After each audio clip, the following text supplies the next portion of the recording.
Who was Andrew Jackson? Near the White House overnight,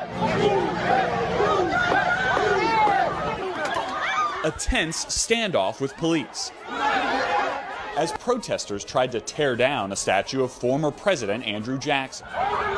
With ropes tied around his horse, protesters tried to pull down the statue of former US President Andrew Jackson on Monday near the White House, but were ultimately driven back by police.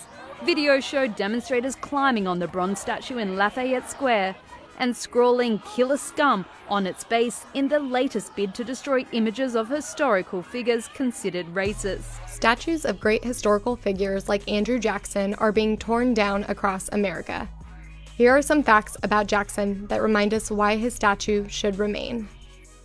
Andrew Jackson became a national hero long before his presidency. In 1815, he won the Battle of New Orleans, the most lopsided victory in U.S. military history.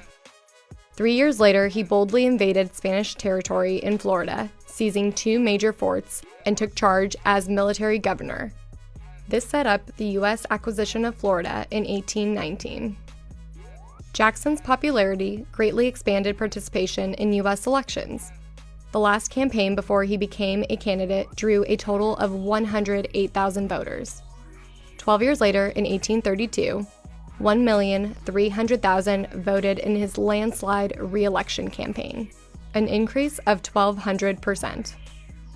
Jackson's toughness averted the breakup of the Union and sectional conflict 30 years before the Civil War, when he unequivocally threatened force against South Carolina, which had tried to nullify federal tariffs.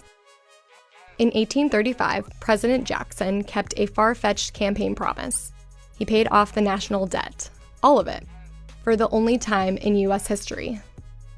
Although he was known as an Indian fighter, Jackson also adopted an orphaned native 3-year-old he rescued from the battlefield. He raised Lincoln Jackson alongside his other adopted son, Andrew Jackson Jr., and hoped to enroll him in West Point, but the Indian boy died at 17 of tuberculosis.